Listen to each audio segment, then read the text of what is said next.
welcome back to 31 Days of Halloween. If you're new to my channel, 31 Days of Halloween is where I post a new Halloween costume makeup tutorial every day in October. Be sure to subscribe to make sure that you don't miss out on any videos. Today is my take on a Spider Queen. This is the second try of this makeup, so I'll show you both versions and how I changed it to create something that I actually liked, unlike my first attempt. So to see the whole process, keep on watching. I first did this tutorial about 3 weeks ago. I had the idea to do something quintessentially Halloween. As you can see here, this is the first finished look from before. There's just something about it I didn't like. Either that be the lack of detail or the simplicity of it all. Maybe it's because I lazily didn't paint very far enough back on my shoulders, but I will show you the version I ended up with after realizing I needed to push myself harder. I first started off with a black water-activated body paint, drawing a straight line where I wanted the color to start under my chin. Then I extend the lines down my neck with the longest line in the center and shortening on each side as I go up my chest toward my shoulders. This will be the base of the spiderweb collar. Then, using the same body paint, I make the curved lines in between each line that we already drew, making the classic spiderweb shape that we all learned how to draw as kids. Then at the bottom of the collar, making one less curved line with each short piece that goes up. Confusing, I know, but just look at what I did. And then flicking out the bottom of each collar shape to give movement. Taking a black eyeshadow, I shaded on one side of the lines to give a curving appearance to the collar and giving the impression that it's all three-dimensional.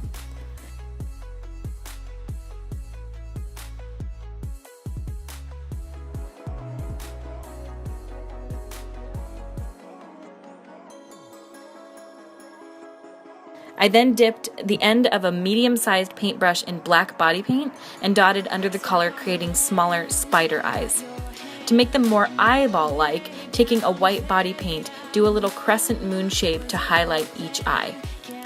I then put a base coat of foundation and powder on my face. For this, I used the Makeup Forever Ultra HD foundation stick and the Coty Air Spun powder.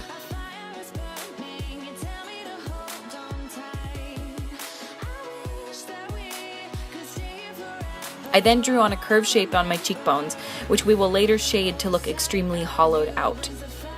I started at the line up by my temple and then brought it down on the front of my face to create a very narrow shape. If you followed me for a while, you'll know that I tend to jump around when I do makeup on myself. I like to do things as I feel inspired, so I moved on to the lips, and with the Jeffree Star Weirdo liquid lipstick, I overdrew my lips into an almost devious smile, sort of a grin.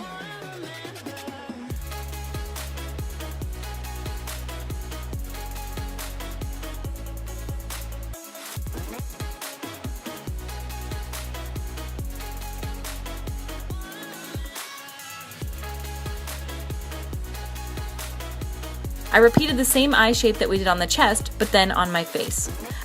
I used a larger brush for these eyes, and then once they were down, used the NYX White SFX cream paint and a flat brush to pat a bit of white on the top to give a curvature to the eyes, and then I did the same crescent moon highlight on each eyeball.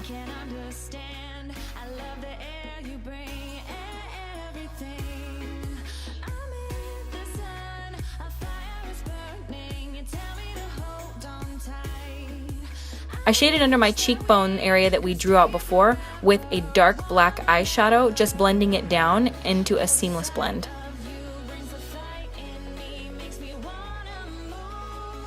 I then did the same shape as our chest in the middle of the forehead in a widow's peak with that spiderweb shape.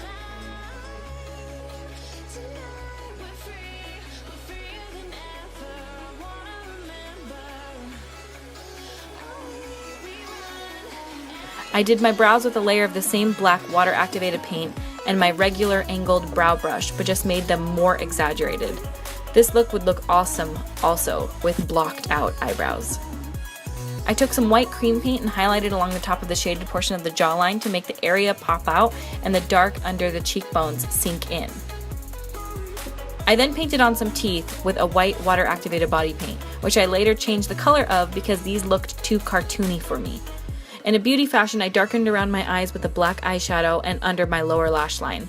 I used a large fluffy brush and just blended until it was super smoked out, and then even blended it down my nose to contour and make it appear a little more slender.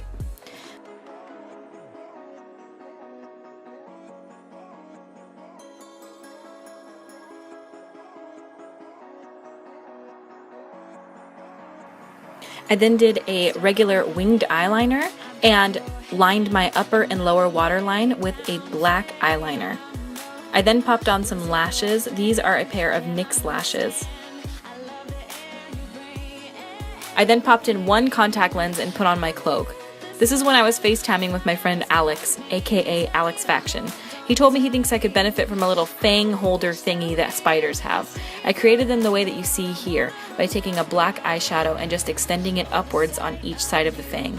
And then taking a little white SFX cream paint, I highlighted the center of the quote-unquote fang holder, the same way that we did the eyeballs before.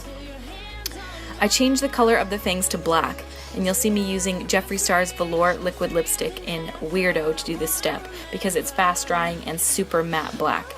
I then highlighted the same way that we highlighted the eyeballs on the forehead with a gentle coat of the white SFX cream paint and a highlight down the side of each tooth to make it look curved.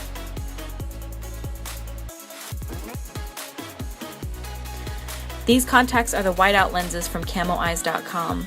And that's it. I hope you guys like this makeup look. Make sure to tune in tomorrow and every single day this October for more Halloween costume makeup looks. Don't forget to subscribe to be notified when the videos go live, which will be at 5 p.m. Pacific Standard Time. If you do decide